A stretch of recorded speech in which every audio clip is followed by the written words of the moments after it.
Good morning, everybody. I declare the annual session of the NATO Parliamentary Assembly open.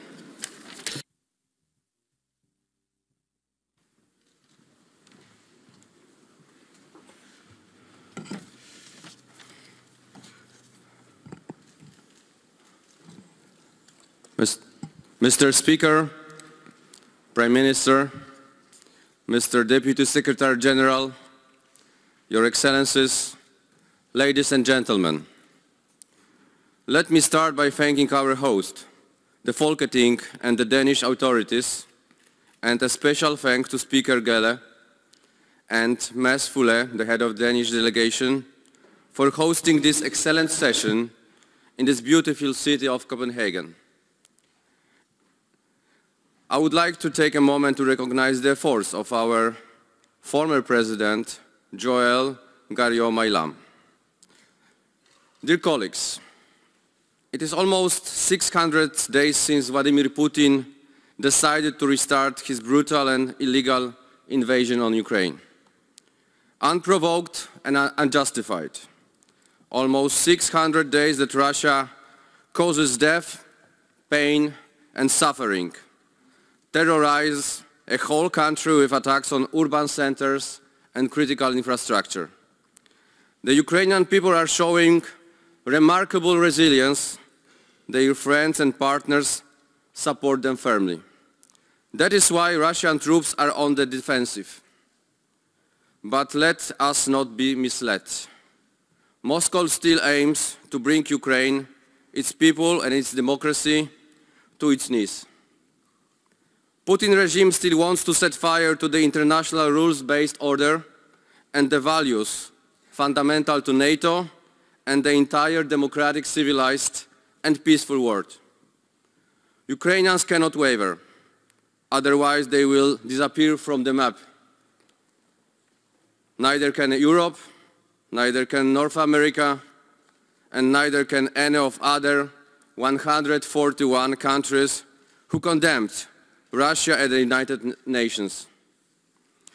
On the contrary, we must again and again reaffirm our firm support for Ukraine, its democracy, independence, sovereignty, its right to self-defense and self-determination. Our Assembly has led with strong messaging. I was honored to serve as a rapporteur for the two important declarations we adopted in May last year and this year. And this afternoon, I will present another resolution focusing on Ukraine's reconstruction. We must keep up the pressure on Russia through expanded, massive, crippling and sustained sanctions. We must help hold accountable the Russian regime, its co-aggressors and all of its supporters. All crime must be punished, and we must step up and speed up our support for as long as it takes for Ukraine to win. And we must help Ukraine rebuild the country and integrate into the EU and NATO. Denmark has been one of the countries leading this way, with both military and non-military aid. And this summer, Denmark, together with the other allies, has taken the lead in the F-16 coalition. Training started only a few days ago. Soon, I hope, F-16s will start arriving in Ukraine. NATO is also taking action. At the Vilnius summit in July, allied leaders expanded political and practical support. Here in Copenhagen, we made our own support for Ukraine crystal clear. And we agreed together with the Ukrainian delegation and on additional concrete steps to support Ukraine and its parliament, also through the Assembly's special fund for Ukraine democracy. Through more cooperation with the Verkhovna Rada on reforms, I sincerely hope we can bring the day closer when conditions are met and the allies can extend an invitation to Ukraine to join the alliance. I thank the Ukrainian delegation for joining us. Our exchange with you are essential. Your home is in the NATO Parliamentary Assembly. Your home is in NATO, and it's our job to help you get there.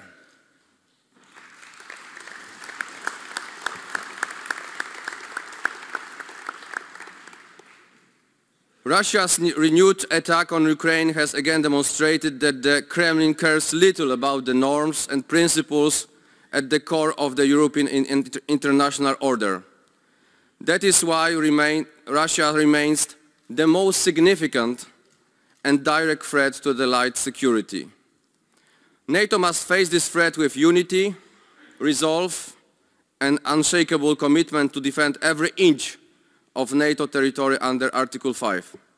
Our defense and deterrence must remain rock solid. From the Atlantic to the Arctic, all along the eastern flank and across the Mediterranean Sea. Again, I want to applaud Denmark for its many contributions in Latvia, in Estonia, in Kosovo and in Iraq. My country, Poland, is shouldering its part of the burden too. We are deeply committed to NATO and to the transatlantic bond, and we are deeply attached to the right of the nations to choose their path. This year, we will be the NATO ally with the highest defense spending by percentage of 3.9%. We are buying F-35 fighter aircraft, Abrams and other tanks, HIMARS, rocket launchers, artillery systems, howitzers and other high-end equipment. In Vilnius, NATO agreed new defense plans, the most comprehensive since the end of the Cold War. I welcome in particular the commitment to have additional robust forces in place along NATO's eastern flank, ready for combat. I also welcome the new Defense Production Action Plan. It will help the alliance rebuild a strong, capable and resilient defense industry. And the new commitment to meet the minimum threshold of 2% GDP for defense is crucial. Our Assembly has called for all these steps. They are necessary not just because of the grave threat from Russia, but because the threats and challenges we face come from all directions and from across all domains. Terrorism in all its forms and manifestations remains the most direct asymmetric threat. We must counter it with strength and help our partners who confront it too. Last Sunday, terrorists targeted the Ministry of Interior in Turkey, just before Parliament opened for its fall session.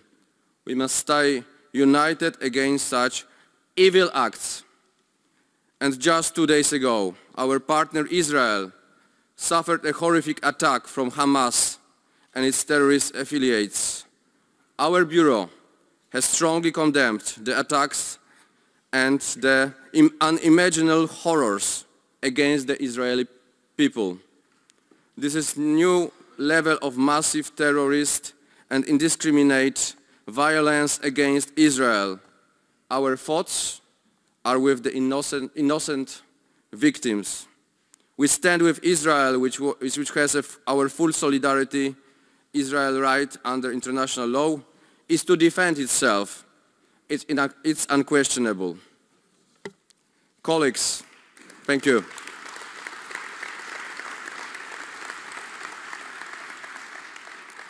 Colleagues, we must also work to strengthen stability in our neighborhood, in cooperation with the European Union and supporting our partners most at risk.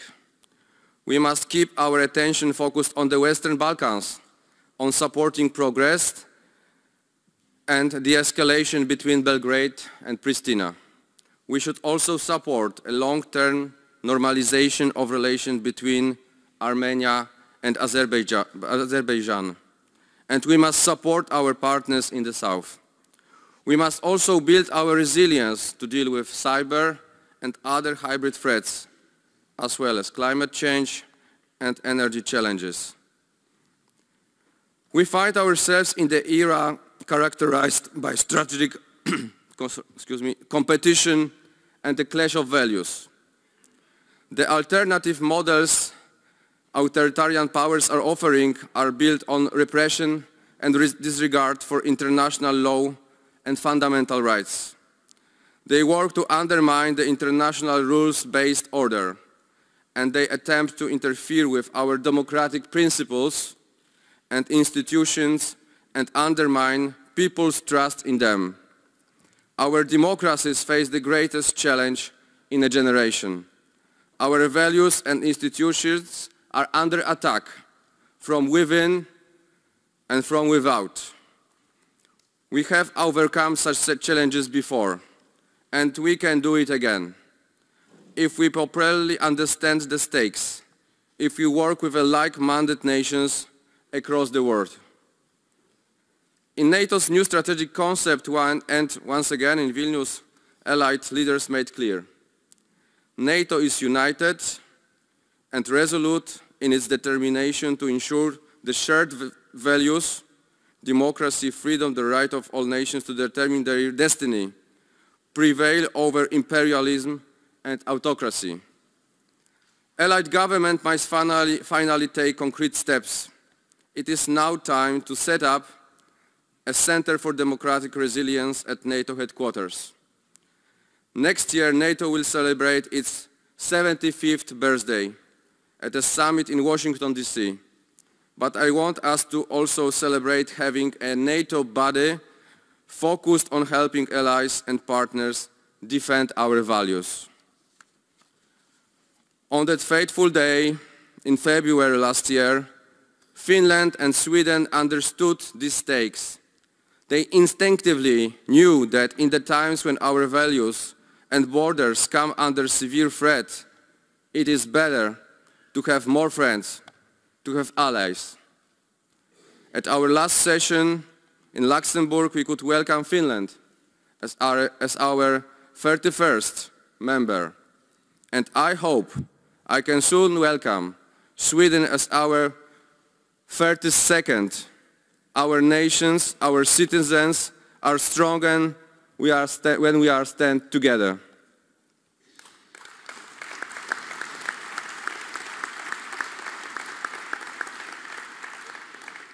Colleagues, let me close by recalling why this assembly was founded nearly 70 years ago. To give life to the preamble and Article 2 of the Washington Treaty, to help safeguard democracy, individual liberty, and the rule of law, and strengthen our free institutions. Our challenge has really been greater and never more noble.